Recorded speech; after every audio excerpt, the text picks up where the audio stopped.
Yo, and welcome to the 185th episode of Lake of Rage Pokemon Trading Card Game Podcast. I'm your host, as always, Kevin Clemente, aka Mellow_Magikarp. I'm joined today by a very special temporary guest host joining us for the second time, but this time joining us all the way from Japan. We have Noah Yoshida. Noah, how you doing today? Good. It's noon on a Monday, but since I'm working on America time, this is actually my Sunday, so I have the day off. Yo. Yeah, it's been going great. 3 months in Japan, 3 more months to go. And you do hear there's a little bit of a delay there. We are literally on the opposite side of the world, so bear with us, listeners. Put us on 1.2 times speed or anything like that. Same thing with any weird audio stuff that might pop up, here or there. I think this is worth it. I think instead of hearing two people talk about the future format, it's better to get someone who is currently playing the format and also someone who is highly accomplished. So if you look at your Limitless page, Noah, you have a lot of stuff on there. But of course, we have to highlight the last time we had you on was a top 8 at NAIC with Palkia and Teleon. So you're a pretty solid player, right? But you moved from the Western world to Japan now. And now you're playing there. Why? Why are you in Japan? Yeah, so in case it's not obvious from my name, I'm half Japanese. I've been studying Japanese my whole life, learned it from my dad in Japanese school. So I always kind of wanted to live here, at least for a little bit, maybe not full-time or permanently. And the opportunity just kind of worked out. I got married. My job was okay with me working remote on some weird hours for a little bit of time. So yeah, just kind of made the plunge, moved here in January, gonna be here till July. And yeah, of course, I love playing Pokemon, so of course I'm gonna try to play here as well. Well, congrats on the marriage, of course, and I'm glad to have you here because, like I said, I am excited to talk Pokemon with you because you have been playing this format, and a spoiler going forward, you are part of that group of Western players and a few other Japanese players who played that Tera box to the Champions League Fukuoka, correct? Correct, yeah. So I think the first question to start us off is not going to be about Tera Box, but about for us, our journey together in post-rotation format, and for you, what the meta looked like in Japan at the first release of these sets with, Hop and N and all that. Like, what was actually happening in the city leagues around you and all that other good stuff? Yeah, so I love talking about this. I grinded the format, from the day the set came out all the way to the Champions League, so this is super exciting. So feel free to cut me off at any point, but I'll just kind of dive right into it. For sure. Yeah, so the one interesting thing is in Japan, new sets come out all the time, so I think they're kind of used to having to deal with not rotation, but new sets coming in and out pretty frequently. But this one was particularly interesting because a lot of cards rotated out, all the Vs, all the V-Stars, all the Radiant Pokemon, and people didn't really know what was going to be good. Obviously, everyone looked, said, okay, Dragapult and Raging Bolt, they lose the fewest number of cards, so those are probably going to be pretty good. After that, people weren't really sure, Guardy's probably dead, Goldango might be okay, Charizard might be okay, but, other than that, it was pretty nebulous. And then another interesting thing is Pokemon is so in demand here that it's actually kind of hard to get cards on release day. And unlike in the West, the cards are legal the day they come out. So the set released on a Friday, and they had city leagues on that Saturday and Sunday. And throughout the week as well. So I want to pause you real quick there on the hard to get part, because I assume you're well aware of what's happening over here as well with sets being hard to get, pre-releases selling out, and blah, blah, blah, blah, blah. Is it kind of that same of what you're hearing for people in the States and Canada? And I assume our European listeners are living with the same thing, or is it worse there? Or how's it actually kind of compare? My take is I think it's probably about the same. It might actually be a bit better. The way they do it here is you essentially have to get in a lottery for if you want to buy booster boxes or packs from card shops, but you can enter a bunch of different ones. The Pokemon Center also has an official one, I think, and that's mostly for the first weekend, right? Once that happens, it's still kind of hard to get booster boxes and packs, but there's just so much volume out there that you can actually get singles pretty easily. So it's just that first weekend that you're probably not going to see a lot of new cards in people's decks for city leagues, because the only way they got it was opening a box. But after that, it's a bit easier if you're willing to pay, not really too high of a price, but definitely a bit of an inflated price. Okay, that makes sense. Anyway, please continue. So that first week, right, it was hard to get the new cards, and we just had rotation and Dragapult and Bolt and etc. Yeah, so Dragapult and Bolt were like on everyone's mind. So I think because of that, it's actually pretty easy to take advantage of those two decks. And what people did was they just built that wall deck that I think a lot of people might have saw. So it was Milotic EX, what is it, like Fair Giraffe EX? Yep. I think that's the name. And then Cornerstone, Ogre Pawn. So essentially with those three cards, you're able to wall off most of the meta at that point, right? Something either has an ability, it's a Tera Pokemon, or it is, I forget the other one, it's a basic EX, right? Mm-hmm. So if you have all of those covered, you're going to do pretty well. And did well, they did. They won like every single City League that weekend. I think there was like 3 or 4 wins and a lot of top fours. So obviously, I think some groups were like definitely working on that and all signed up for like the City Leagues that weekend because they knew like, hey, people aren't going to be playing new stuff. Everyone's going to play Bolt or Dragapult, and they took advantage of that. So that was really cool. So I have a question about the like, meta, because you mentioned like this, like, oh, some groups are probably working on it and signed up for those first City Leagues. And obviously that makes sense, right? You mentioned the cards are legal at first and people don't know what to do. Mm-hmm. So from the outside looking in, right, because we're looking at our future format, is seeing that domination in week 1 largely, you think, like kind of small groups of players recognizing this, or even like one small group that just split themselves up? Or did it just happen to be like it was so utterly dominant that it was kind of like a bunch of people came together, but like were separate and just happened to do well with it? Like, and obviously you may not know, but what do you think actually happened there? Yeah, so I definitely think it was probably multiple groups, but not that many, because if you look at some of the City League results, it was like 5 of the top 8 decks were the same 60 or like the same 59. Mm-hmm. So I think these guys were just, they're like, hey, let's all go to this tournament. We're all going to make top 8. It'll be great, Yeah. City Leagues, you can play in 1 every single quarter, and so therefore you only can play in 4 a year. So I think it's one thing when looking at City League results that you have to kind of keep in mind is that the top players aren't going to be going to a City League every single weekend in a month, and like they're not going to be kind of inflating the results with like this is definitely the best deck, all the top players are playing it. Mm-hmm. The top players only get 1 showing every 3 months essentially. So when you're looking at these City League results, like I don't want to call them like online Mickeys, but they do have that kind of vibe to them. I think when I'm looking at them, at least, I don't know what other people think, but you'll see some crazy wacky decks win, and I think it's really good to kind of use it as a pulse on like what people are playing, what people think is good, but I wouldn't take it as the truth, right? If one deck is dominating, one deck is comes out and wins a bunch of City Leagues, I would definitely look at it, see what it was doing, and go from there, but not full send just because it won a City League, right? So me looking at all the Badoo, Frostlass, Monkey Doria, Spather decks and excited to play my Spather, I shouldn't be too excited. I mean, I think it's a pretty fun deck. I played against a few of them, but I did not drop a game against them, so take that as you will.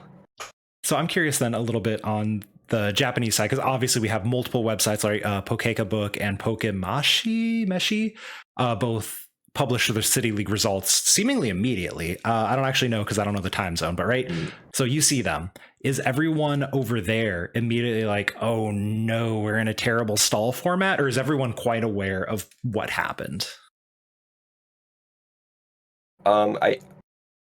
Because tournament, like all the City League results get posted, I think, on the official website within like 24 hours usually. I think people react to them pretty strongly, actually, which I'm not sure that's like the best way to go about playing, but it's definitely good to know that the majority of players are reacting pretty strongly to these results. And I think there was also a bit of a bias because it was the beginning of a new format. Tons of stuff rotated out, and people really wanted guidance. They're like, what's good? Like, I don't know what's good. All these decks, they just rotated out. My favorite Lugia's gone. What am I doing? So I think maybe this was actually a bit more of a kind of like thrashy, like back and forth early format than usual, if I had to guess. Interesting. So that is to say that like the wall deck I think is like pretty good, and it was an excellent meta call for the weekend, but I wouldn't say it's like the BDIF or anything, right? So again, outside looking in, it obviously did incredibly well at the Champions League. So now I'm kind of curious, what's going to happen in the weeks from that first week into the Champions League to that meta to make it go from domination to, I assume it kind of like that sine wave decidui graph that I assume you're as aware of as anyone else who played during that time, where it's like, okay, it's bad now, and then suddenly a Champions League is good again, question mark. So what happened as the response to that week one? Yeah, so this is really interesting. So week one, wall deck did really well. And then right after that, everyone started practicing against it, figuring out the right lines, maybe putting in a few techs here and there. So for like example, a lot of Raging Boltless started playing Cornerstone, and maybe like one Crispin or something like that to try to deal with the wall deck. Because the wall deck can have a problem of if they whiff the Turbo Energizer early on, they just have to like manually attach, and it can be a little clunky. So if you're Raging Bolt, you can get going really fast, and you just put up a Cornerstone, you can kind of push through and win the game that way. Mm-hmm. So we saw a lot of stuff like that. So I think the wall decks kind of started, falling off a bit. What was really interesting is at this point, a lot of people actually had the new cards, and they were really excited trying to play them. So it felt like a lot of results and like people that I were playing against were playing either some Iono deck, Zorark, or some kind of Hop deck, right? And unfortunately, I think those are all pretty bad. They're all like, B, C type decks, unfortunately. But, people were trying them out. There was a lot of promise, I think. And one of the big things that happened in the first kind of full week of the new format was Gardevoir actually won a really big self-hosted tournament. So for those who don't know, self-hosted tournaments are really big here because, again, you can only play Pokemon at City Leagues 4 times a year. And if you're a competitive player and you want to get good practice in, play in these bigger tournaments, there's a lot of demand. So people actually host these tournaments themselves. They're kind of like 1Ks, anywhere from 50 to like 200 people. And some of them are actually, I think, officially recognized by the organized play here. And the organizers get like special promo packs to hand out and stamped cards for the winners. So it's actually really cool. That's sick. What they're doing. Yeah. The interesting thing though is, the results will not be posted online, right? Like you'll see something on Twitter, someone will post like one card from their deck. They'll say, "Yay, I went undefeated and won this tournament." So you don't actually know what's going on unless you talk to people that went there. Mm-hmm.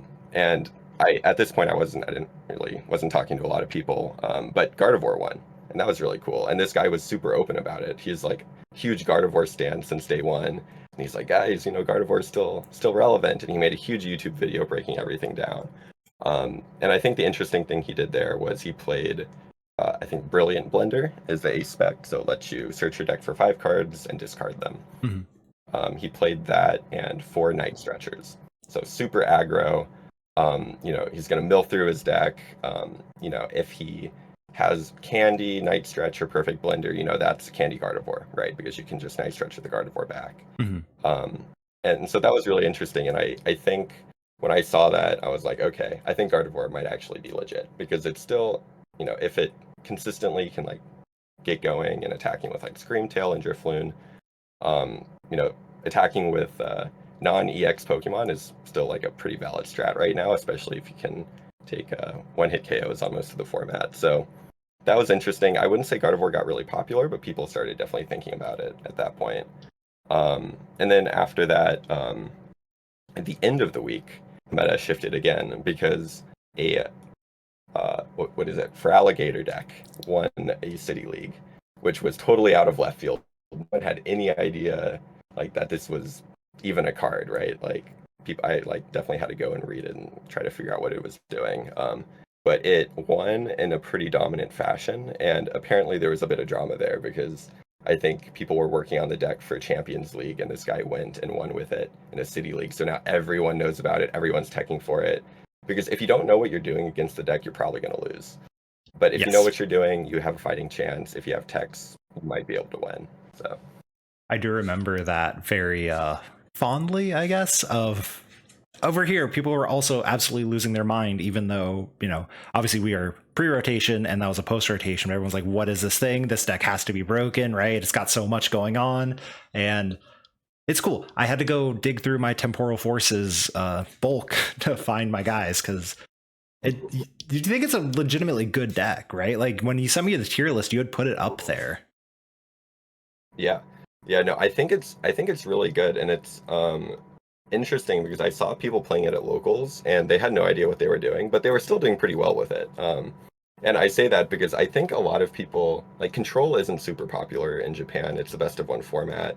Um, I think there's might be a bit of social stigma maybe around like winning in like super cheesy, annoying fashions. But for whatever reason, I Control doesn't seem to be very popular. And that deck at the core is kind of like a control deck. Mhm. It has a lot of different ways to win the game, and it really has a lot of options. And I think that's what makes it so cool and really powerful. And of course, it won Champions League, right? Like if I'm not mistaken. It did, yeah. So it's yeah, it's pretty good. There was definitely some innovations that had to happen. So the original list had that big tree ace spec. I forget the name, but Mhm. you're able to evolve up all your Pokemon essentially. And that I believe they actually swapped that out in the Champions League winning list, or at least a lot of lists at the time, for Champions League were taking that out and Mhm. playing like maybe one rare candy, playing some Crispins. So if you want to talk decks, later on in the segment, I'd love to do that. But For sure. yeah, a lot going on there, and like I said, everyone was playing it, so that was crazy. But then people started figuring out, okay, this is how I beat it. Maybe I need to play a Switch. Maybe I need to play Professor Turo. And after that, it was kind of early February at this point. I think the meta kind of settled down a bit. The end deck in Zorark was getting a bit more hype. Like all the kind of content creators were posting lists. They were talking about, oh, I think this is really good. Honestly, when I was playing it though, or playing against it, I just couldn't quite see. Like it didn't feel OP, right? It felt like a solid deck that might have a chance, but it didn't feel overpowered. And I think that was kind of the theme of this early format was the Croc Monkey deck definitely felt a little overpowered, but once you figured out how to play against it, it felt a little more fair. But all the decks felt super fair, right? Like Dragapult losing, Lance losing, Luminion and Rotom. It's a lot slower. I'd say it's like one turn slower and a little less consistent. Mhm. Same with Dragapult, or same with Raging Bolt, right? Like you lost. I think Pokestop is actually the biggest thing that it lost because now super susceptible to late game Ionos. Of course, you do have Noctowls, but if you had to use Noctowls early, you could get Ionoed, and if they don't take a KO, Fez doesn't activate, and a lot of Dragapults are able to win in one turn, right? They take 6 prizes by spreading stuff out using Dusknoir. Um, so that kind of made me feel a bit wary about playing Raging Bolt, and then Dragapult had consistency issues, and Gardevoir also does have some consistency issues as well, although I think my list kind of tried to fix it a bit, but it's still a little inconsistent. And then, like I said, Iono Hop, people tried, they didn't work out very well. So that was kind of the situation right up until Champions League. I'd say like the Tuesday or Wednesday before. And for me, what happened was on Tuesday, I went to a gym battle, and I was in the finals, and some high school kid just like showed up. He was like, obviously like right after school, still in his uniform, Mhm. pulled out a deck and just donked me turn one. I'm like, whoa, hold on, what just happened? Like that was super fast. It was like 30 seconds. I'm like, okay, slow down. What deck are you playing? So what it was a water ogre pawn, a grass ogre pawn, Clefairy deck with Carmine and Squawkabilly. So what he did was turn one, he went second. Turn one, he just got Water Ogre Pawn and sniped my 2 guys, and the game was over. I was playing Gardevoir at the time. So that was really interesting and a bit traumatic because I thought that was like the first time I felt that something was really unfair. Like, wow, that deck is just way overpowered. Like, if you can do that most of the time, you're probably winning like 90% of your games. And there was a deck that was similar, so just Clefairy, Grass, Ogre Pawn, just those 2 attackers. But that deck, and tried to cover most of the format by going, Clefairy into Dragapult and Raging Bolt, and then Grass, Ogre Pawn into Zorark and Charizard. But if it wasn't those 4 decks, it kind of had a rough time, right? Makes sense. And there are still a lot of like fringe decks that people play, right? Mhm. So you have to be able to beat those as well. But this was different, right? This had Water Ogre Pawn, and it was trying to actually like take a lot of prizes with that. So that was really interesting. And that night, a pretty popular content creator called Haru, he's also a very accomplished player himself. He Yeah, I was gonna posted say. a I feel like anyone who has yeah, watched even Western tournaments, that name pops up pretty consistently. Quite a few top cuts. Yeah, yeah. Him and his group, they're all really good players. He actually posted a list and just like gameplay video of him playing Water Ogerpon, Grass Ogerpon, Clefairy, Pikachu, Terapagos, all in the same deck with Noctowl. And he actually beat like a Zoroark deck. And in the video, he was like, "Oh, I don't know if I should be making this video. This is kind of like my baby deck. Like I love it. I'm gonna be playing it at like a tournament like this week, like one of the self-hosted tournaments, but whatever, like I'll just make the video." And then what actually ended up happening was at the self-hosted tournament, him and I think a lot of other players were playing this, and they all did extraordinarily well. I don't know if they won, but they were like dominating all the way up until cut. Yeah. And this was the Wednesday before Champions League, keep in mind. So at this point, I was pretty convinced I was going to play Gardevoir, but after getting stomped by Water Ogerpon, I thought, okay, Water Ogerpon's really good. Noctowl is a really good engine because a lot of without Greninja, without all these other cards like Lumineon, Rotom, a lot of engines were gone. So I was looking for something like that. So at that point, it became pretty clear to me that like Noctowl was really good, and I started working on the deck. So this was like Wednesday before Champions League, and I think a lot of people were as well, judging by just walking around Champions League. I don't think they post meta shares, but I would say it was definitely top 3 for sure when we went there. It's actually super interesting to hear that. Yeah, that's kind of how it evolved. This deck seemingly came out of nowhere and was still one of the top played decks, days before the tournament. Like that seems absolutely wild to me that that's what happened. Yeah, so I mean, to me, it almost felt like when people started playing Reggie Drago, it felt like almost that unfair to me. Not quite as OP because you're not able to do stuff like Curum, like take 3 prizes. But it still felt like it had a lot of options. It was way too consistent for all the options that it had. And it also could just cheese wins by like, going Water Ogerpon, going second, or you go first, they have a really weak start and you Water Ogerpon them and win the game. So because of that, yeah, I think the deck is definitely like S tier, at least in this format until Shaman comes out. So I want to chat a little more about Tera Box because obviously, if for no other reason, Tord Reklev did well with it, and if Tord plays a deck, and obviously the name we recognize, you're like, okay, this thing has to be good. So you were on the same 60 with that whole group, Tord, Rahul, Fabian. I know there were some other Japanese players whose names I unfortunately don't know if you would like to credit them as well. But how did we actually get to this list as a group? Like, what actually happened? Why was it decided exactly? Yeah, so my understanding is that what happened, Tord rocked up here. He's like, I'm playing Dragapult, right? Dragapult's obviously a very good deck. I'd say it's probably the second best deck, and he built a super consistent list for it. He said, okay, I'm playing Dragapult. You guys aren't going to be able to convince me off of it. But then Fabian and Rahul, I think maybe they talked to Hadu or they like talked to some Japanese players and they heard about Tera Box. And they're like, okay, this seems like a really cool deck. Let's try to play it, right? And they were testing it a bit separately from me, and then I just like DM'd Rahul. I'm like, hey, what deck are you playing? Do you know? Like, do you want to test? And he said, oh, maybe Tera Box. And I was like, oh, well, I've been working on the deck for the past 3 days, like nonstop. So if you want to meet up, I'd be down. And then he invited me over, and we all worked on it Friday night before Champions League. So yeah, actually, I would say Tord was the most anti-Tera Box for the longest time. Like, we had to really convince him to play it. But I think after a lot of sound, hopefully sound arguments for why the deck is really good, he switched off of it, or off of Dragapult onto Tera Box. And one interesting thing, though, is when we were testing against him, we were only able to get about like a 50% win rate against Tord's Dragapult deck. And that's kind of what held him up for a while. But after we were like, hey, no one's playing your list, like specifically reset or unfair stamp.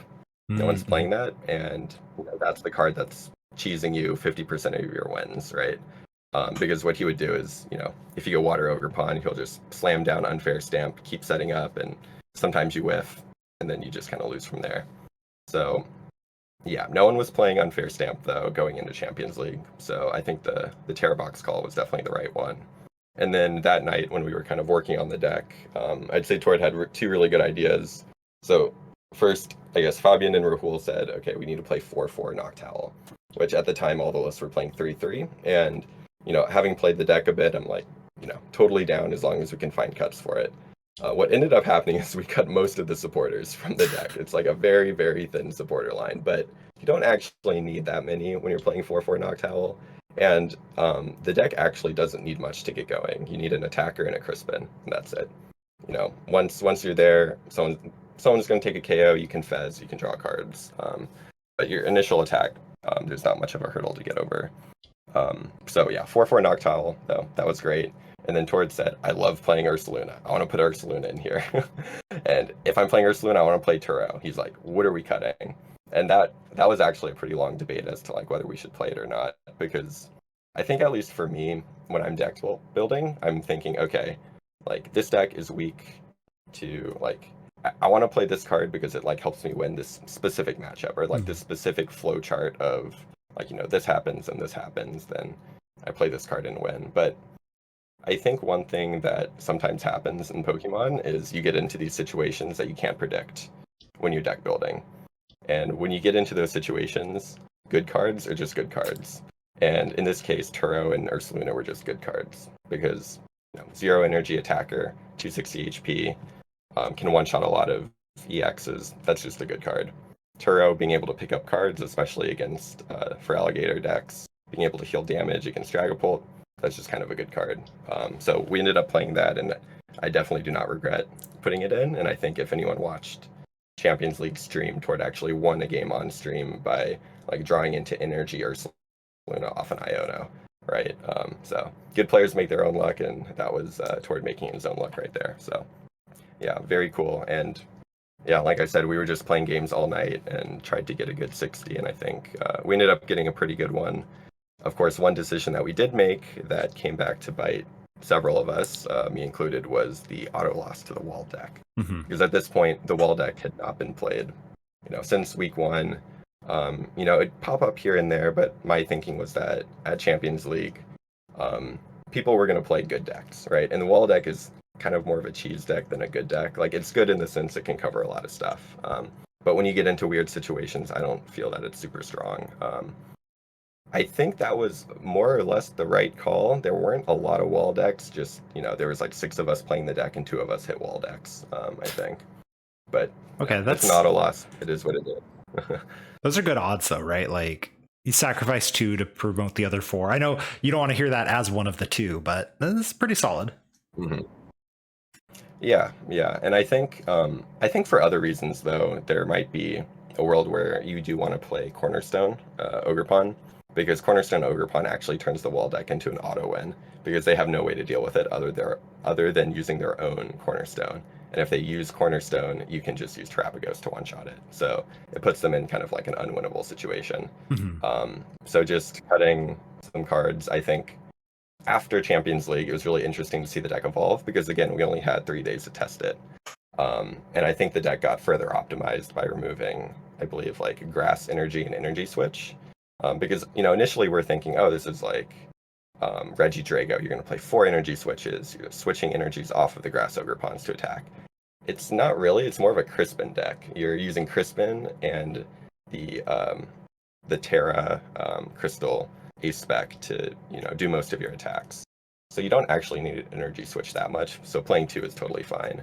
Same with the Grass Energies, right? You're not actually using Grass Energies a lot, but, you kind of need them for, Grass Ogerpon to attack, and also to draw a few extra cards. So I'd say, like, if I were to change the list at all, I would cut Grass and Energy Switch for Cornerstone and Fighting. Because with Cornerstone and Fighting, that means you can attack twice with a Cornerstone, like, even if it gets KO'd. Night Stretcher it back. Fighting, go to town. And I think that would really solidify some of the trickier matchups. So, like, for example, maybe Archaludon or, the wall deck, to name a few.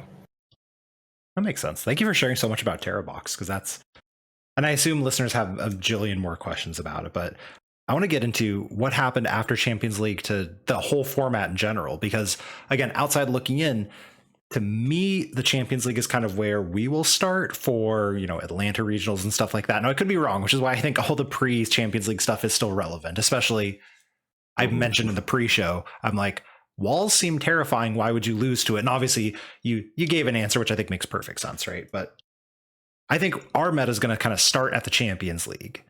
So what happened after that to all the decks and the entire meta? Mhm. You know, we see Feraligatr win, we see walls, including Blissey walls and Feraligatr, and generic regular walls do exceptionally well at the Champions League. What's going to happen next? Mhm. Yeah, so I didn't play much after Champions League, but I did keep track of what was going on. So I think in the Tera box deck specifically, people didn't actually do what I said. What they did was they actually put Monkey Dory in the deck because the deck can still have troubles against Dragapult. And what actually ended up happening was Dragapult specifically started playing Reset Stamp or Unfair Stamp. And that makes the matchup a bit trickier. Like I mentioned, we were only getting about 50-50 against Torrid. So people discovered that, okay, Unfair Stamp is really good. Putting it in Dragapult makes the deck a lot better. And so I think, Terra boxes were trying to attack accordingly. And I think that's also a bit of a reason why they fell off after, I'd say the week after Champions League, they had a really good showing. And then the week after that, not so much. I think it's all those unfair stamps. So yeah, unfair stamp and Dragapult, Terra box adjustments. Another thing that happened was Raging Bolts started playing more non-EX attackers. So previously you'd play maybe just one to deal with, I don't know, whatever you need to deal with in Raging Bolt with a non-EX, skew the prize trade and whatnot. But I've actually seen a lot of lists that are doing well play both Koraidon and the baby Raging Bolt, which can snipe. And actually, some of them are only playing 2 Raging Bolt EX. So, going as far as saying, I'm actually going to attack for 2 to 3 times maybe with non-EX attackers and then just kind of finish the game with Raging Bolt. So I think that was really interesting to see some adjustments there. Can you, because to of go course off, that helped. Oh, yeah, go for it. to go off the bolt, because I was talking with a friend about this. I'd seen the baby Raging Bolt. Do you have any idea why this card is possibly good? Like, I know it snipes, but it snipes 30 times, which seems like, it just seems like such a miserably bad card, but it's like all over the place. So do you know exactly like what's so good about it? Yeah, so I haven't actually tested with the deck or played against it many times, but playing against Raging Bolt in the new format and just knowing how games play out, you don't really want to be attacking with an EX into a Badu or a non-EX attacker or just a random Dreepy, right? That's usually the way the other decks kind of flowchart the Raging Bolt matchup. Is they're like, okay, I won't present any EXs. You'll take 1 prize and we'll go 2-2-2 and I'll win. And I think being able to use a fairly there's no bench barrier right now, right?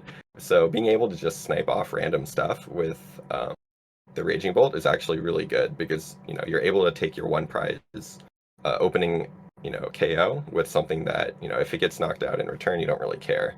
And at the same time, you're also disrupting their setup because decks are, again, they're slower, a little more clunky, and being able to snipe off a random Duskull or maybe a random Jacloak, that's actually really good. Even random Hoothoots, right? That might break them for an extra turn. So I think the flexibility there is actually really good, and it's probably your best opening attacker. Because of course you're also not discarding energy, so you can use those energies that are on your board to then use the Raging Bolt EX to take a big KO, for the next turn. So yeah, I actually when I saw that almost I think Raging Bolt is probably one of the decks I'll be testing for my City League coming up. Even in the new format with Shaman. That's interesting, and that's also, you've mentioned this multiple times, and it makes perfect sense. And I think something that all listeners, including myself, have to remember is the format is noticeably slower. It seems like it's, you said 1 turn for Dragapult and stuff, but it really, I guess if you have a 5-turn game, 1 turn is a lot, right? The games are now 20% longer, whatever the math is. I'm not a math person. Yeah, exactly. And I think overall that's a really good thing for the game because there's a lot more interesting things that can happen in those turns. And you have a lot more turns to work with, doing interesting plays. But that's just another thing that when you're kind of doing all the theory in your head about how matchups might work, I'd say definitely sit down and play 10 games in the new format and, use that as your base and not what you experienced before rotation. So then what kind of happened after? I cut you off on the Raging Bolt part, but we saw more Dragapults, we saw Bolt adding more of the baby attackers. Like, what else was kind of happening as we're nearing the end of that format, heading into what you're currently playing in right now? Yeah, so I'd say those were the two biggest things that I saw. Another thing that I saw that was really interesting was Archaludon playing more poison, like the poison package, and that's actually happening in this format right now, but I don't think there's nothing like special about this format that would require you to run the poison package like all of it was there before. I think people just didn't discover it was actually kind of good until now. So what that is Archaludon with the, again, I don't exactly remember the names, but it's the the ancient Pokemon that when you have the tool.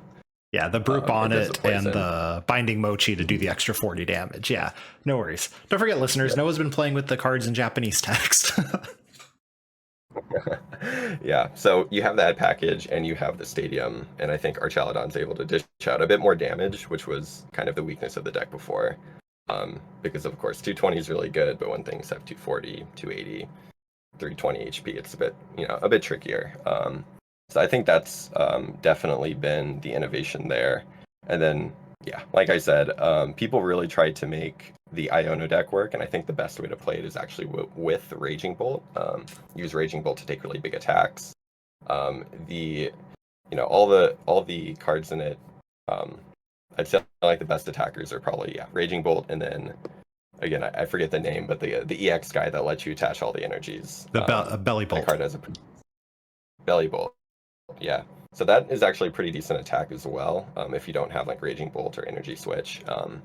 But again, the deck is a bit too clunky, a bit too fair, I think, to be like really high up in the tier list. And then Hop was interesting. A lot of people tried, early game Hop into late game XYZ attacker. So it would be maybe Dragapult.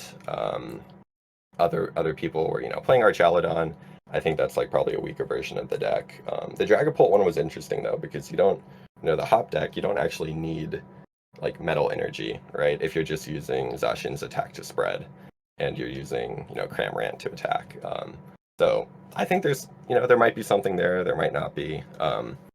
It's definitely got a lot of potential, I would say. And then unfortunately, I think the end deck is a bit too fair. It needs a bit too much to get going. It needs a lot of stage ones. If your opponent knows what they're doing, they can really target down your different attackers on your bench, especially when you have to evolve your Darmatans. That's really tough. So once the deck gets going, it's really strong, but like the first few turns are super unstable. And again, like if people are playing the baby Raging Bolt in Raging Bolt, for example, that could be kind of tricky because they could start sniping random stuff on your bench. Yeah, so that's kind of what I'd say. And then one deck that's really fun, that I think it's been all right like the whole time. Definitely has some weaknesses, and probably goes away once Shaman comes out, is Slowking. It's a super linear deck, unfortunately. Like to at least all the lists I've seen are super linear in terms of like, they play no switching cards except for Jet Energy. They play 0 boss, but their kind of win condition and their strength is being able to use Kyurem like multiple times in a game. And I think that, that's really strong. And if like, that's honestly the deck I'd probably bring to locals. Actually, it's a lot of fun and you can play all sorts of fun attackers in it. But unfortunately, if you've kind of thought about how you'd play the matchup, if you play the matchup a bit, you can kind of take advantage of the like lack of boss, lack of switching cards, that sort of thing, lack of easy energy acceleration options. Yeah. So out of curiosity, and I'm pretty sure I know the answer, but let's say we're bringing you back to Atlanta in a couple of weeks, right? The first post-rotation tournament. What deck are you bringing and why? Yeah, so I'm definitely bringing the Tera box with the exact swaps I mentioned. And one reason for that is I think it's a lot better in best of 3. For those who might not have seen the list plays 1 Fan Rotom and no Poffins. So if you miss Fan Rotom turn 1, it's a little tricky to find your Hoot Hoots, after that. There's 3 draw supporters in the entire deck.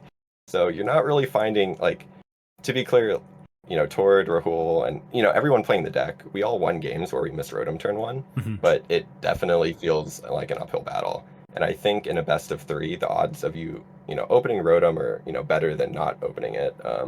And in a best of 3, if you whiff Rotom, they get a really good start, you just scoop and go next. And you can definitely do that with the deck because a lot of games you're just winning on turn 1 or turn 2 with Water Ogre Pawn, and the games go really fast. Like, unfortunately, my Champions League experience was, like, I think 2 of my 3 wins were just, like, winning on turn 2 because they went, like, Poffin Pass or, like, Nest Pass or something, and I went turn 1. So, yeah, kind of an unfair deck, but that's why. So I'm curious then, because when I look at that deck, I see a slower, more controlled. I mean, you see the Noctowl, I'm immediately like, this is an Inteleon deck, right? I'm gonna make a couple combos here and there, and I'm gonna win a more grindy game. But you're saying that the Tera Box is a pretty aggro deck in the fact that you're going to use Torrential Pump, whatever the water pond is, on like turn 1 consistently. So it's like it's an aggro deck at its heart. I guess, yeah. I guess it's not really turn 1, it's more turn 2. You can definitely build it to be a turn 1 Hydro Pump or whatever the attack is deck. And that's, what I played against in the gym battle, like the local tournament that I went to. So you play a lot of Squawkability, you play Carmine, so if you do go first, you can still like draw a lot of cards in your deck. I don't think that is the right way to play it though. So since again, I mentioned that the format's a lot slower. So if you go first, and your opponent, goes second, they do stuff, and comes back to you, it almost feels like you're going first sometimes, right? Like, even if they did find a Poffin, they got, like, I don't know, they have a Dreepy, and Badoo or something, right? And you take 2 KOs, the game's practically over at that point. So it's not like you're, ending the game, like, shaking hands at that point, but if you wipe all the Dreepies off the board, if you, are able to, kill a Charmander and a Hoot Hoot or something like that, it really sets you in a really good position to win the game like the next few turns. So that's kind of, I think, the beauty of the deck is it's not an aggro deck, but it can almost behave like one because the format's a little slower. And then if you do manage to get past that like turn 1, turn 2 hurdle against it, you're always going to be playing from behind if you're playing against Tera Box because, they're answers for everything. Pikachu EX being one of the most annoying cards I'd say to play against, right? Because particularly for Raging Bolt, because no one's playing Slitherwing anymore for whatever reason, but everyone was playing Koraidon. So if you just push Pikachu and take a KO, like there's nothing they can really do against Pikachu. Their best bet is to like boss around it, try to get a knockout, but the deck is built in a way like we added enough energy that you can actually Pikachu twice in a game. And if you're Pikachuing twice, then that's pretty tough for them to come back from that. Yeah, Bolt not a deck that likes to boss too often. Yeah, and they cut. So since we lost Pokestop, a lot of decks aren't playing Pokemon Catcher anymore. So you have your single Prime Catcher, and then once you use that, if you want to attach energies and attack in the same turn, you like have to use Professor Sada. You can't boss around it. So there's really that one Prime Catcher that you have to worry about, unless they got a super wide board of like 5 energies turn 1 or something like that. Yeah, the usual Bolt, like, oh, you got it like that, good for you, but not every game. Yeah, and it's a lot harder because they're playing Noctowls now, and those aren't turn 1 cards. Those are turn 2 cards. So your turn 1 is actually a bit weaker. Like you Teal Dance, you attach an energy, find some Hoot Hoots and pass. That's usually what happens. And then, other interesting plays you can do is, attack Fan Rotoms with Fan Rotoms to take the first prize, that sort of thing. So, yeah, there's a lot of... the game's a lot slower, and, Tera Box has so many options that, yeah, you can usually find a win out of nowhere. So would you go so far as to claim Tera Box is the S tier deck to beat of the format? I think it is the S tier deck. I don't know if it's the S tier deck to beat, because I do think it can be a little tricky to play sometimes. Like it is, like you said, almost like a Inteleon Shady Dealings deck where you have your whole deck in your hand every turn. But, unlike maybe like Palkia Inteleon, you don't have Greninja to draw cards and search for cards. And you don't have OP search like Irida to like get you extra card advantage. So you really have a limited number of Noctowls and a limited number of cards you're drawing. So it's a lot trickier to kind of find your way through the game with that limited, card pool. So like something that was really interesting that would actually happen to us is we'd finish the games and have like 20 cards in deck or like 25 cards. And I feel like that's not a normal Pokemon TCG experience. Like, you know, in Pokemon, there's a lot of draw cards. You're drawing through most of your deck by the end of the game. Mhm. But in Tera Box, if you have 2 attackers and 2 Crispins, that's like 4 prizes. And, you just need a Noctowl to find like Boss or Saloon to end the game. So, yeah, that's it's definitely a good deck, but I would get a lot of reps in if I wanted to play it. And I think the deck to beat though is definitely Dragapult, because with Unfair Stamp, with EXP shares, which is I think what people are playing now, the deck is a bit more stable, and it has, I'd say Unfair Stamp is pretty unfair in this new format. Like if you Unfair Stamp and just, TM Evo as the Dragapult, that's totally fine. People aren't going to use like Rotom or something to draw extra cards. They can't use Fez. So it really does actually buy you significant turns, whereas before it might not have. So I have a question about a deck you have not mentioned once, even though it got second place at the Champions League, and that is Golden Go Dragapult. Now, you may not have tried this deck, but I can already assume where this is going. But why did this deck never gain popularity? Like, what's going on with this deck that seems to pop up every Champions League, at least? Because now it's been, I think, 2 in a row where this deck's kind of come out of nowhere. Yeah, Kevin, I don't know what to tell you. It's definitely a good way to play Golden Go, I think. Because, there's just a lot of linear draw, right? And you're ripping through a lot of your deck, and you have the option of taking huge one-shots and sniping. But honestly, like when I have played against it, it felt kind of like the worst of both worlds. Like I'd almost rather just be playing Dragapult or just be playing Golden Go than trying to kind of cram the two together. Again, like Champions Leagues are all best of one. So at the end of day one Swiss at an American regionals, that's like the number of games the winner of a Champions League plays a lot of times. So I'm not trying to like discredit the deck or the players or anything, but a lot of these, and I think best of one is actually pretty thrilling in that way. Like you have one shot, you have one hand every single match. You got to do your best, and it really makes you, use all of your brain to like figure out what to do.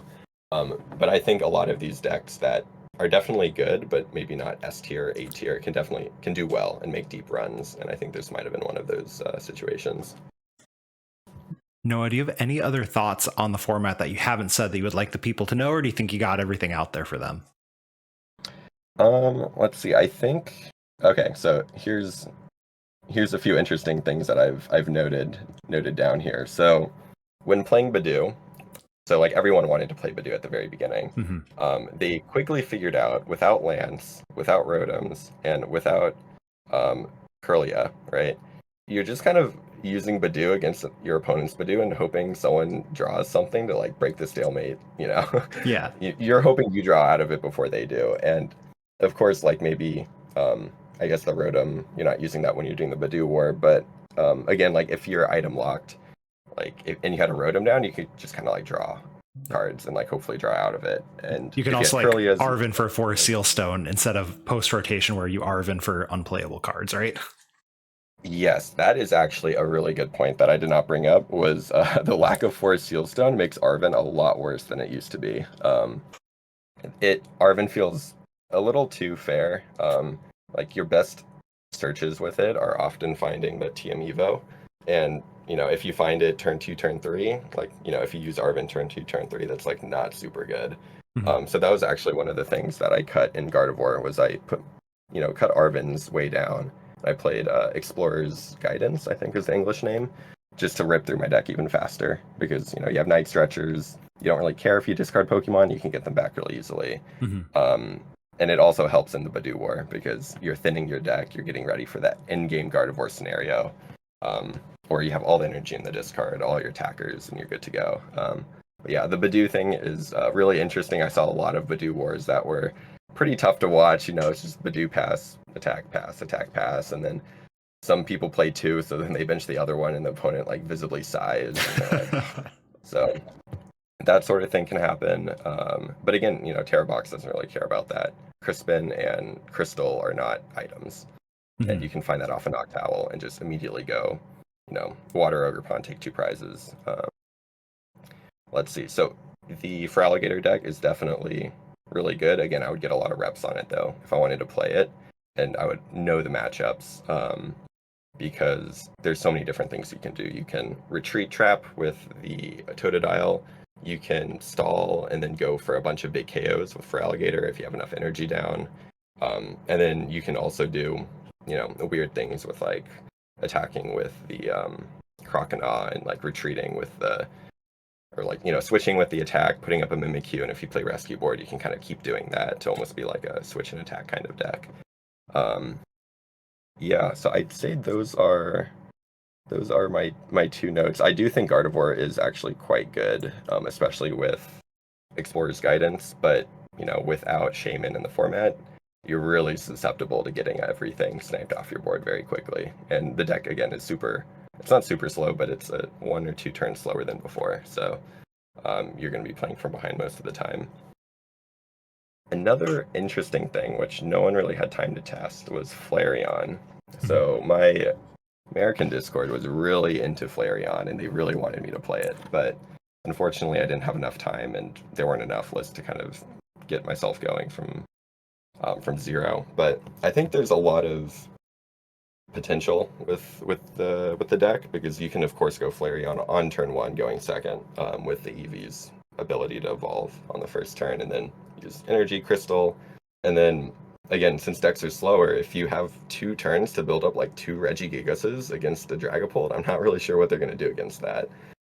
Similarly, if you have just a few turns to build up all these other different attackers that you could play with the deck, even if they are just like other Flareons, that it can really take advantage of the slower format. But if you whiff like the turn 1, turn 2 Flareon, the deck is just super bad. So if people can fix that kind of consistency issue, I could see it being really good. That's an interesting one, because like you kind of have the Tera box of like you have a ton of different attackers, and you get to use the most broken cards in the game, which would be like Noctowl, Sparkling Crystal, right? So I think that's a good shout of like, hey, this deck can do whatever it wants, right? It doesn't just have to be powering up a Sylveon, which seems to be the thing I've been seeing, at least every time I hit it on like ladder or something. It's just like I've got my Flareon, and then I've got a Sylveon, and then that's it, right? So that's actually a good shout. That's an interesting. I wonder if that thing's going to be like broken, or like someone's going to break it, or if it's going to be like, oh, it's like okay and kind of around, but not like hugely, right? Yeah, I want to see someone break it. I think there's a lot of potential there, but yeah, I probably won't be me. I think I'll be sticking with Tera box for the time being. It turns out not evolving your Pokemon is pretty good in this game, right? Yeah, and again, bench snipes are really good. Even with Shaman in the format, it's 80 HP. You can't find it really easily. So yeah, pretty good. Well, Noah, thank you so much for joining us. Do you have any shout outs, and where can the people find you if they would like more information from you?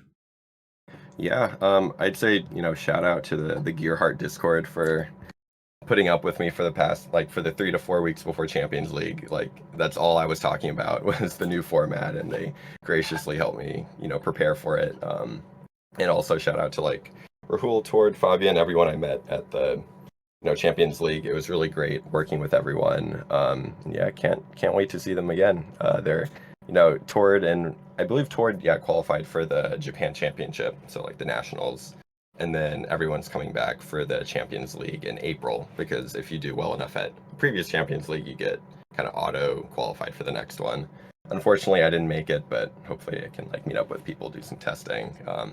And then again, in Japan, it's tough to get into these tournaments. So to get into the nationals, it's top 32 at Champions League, or you win a city league. So I have a city league coming up soon that, looking to win that thing. Probably playing Raging Bolt or Tera Box. So yeah, we'll see. Noah, I'll be rooting for you from across the world. Thank you so much for joining us. Myself, you can find me on Twitch, Twitter, YouTube, and Blue Sky at mellow_Magikarp. Be sure to rate and review the show. If you did not see the announcement on the @Lake of Rage Twitter, we're going to be dropping down to probably 2 or so episodes a month, just for the sake of me not having all the free time in the world. This has been another episode of the Lake of Rage podcast. We'll catch you all in probably 2 weeks, maybe 3. I don't know. We'll see. We'll catch you all eventually.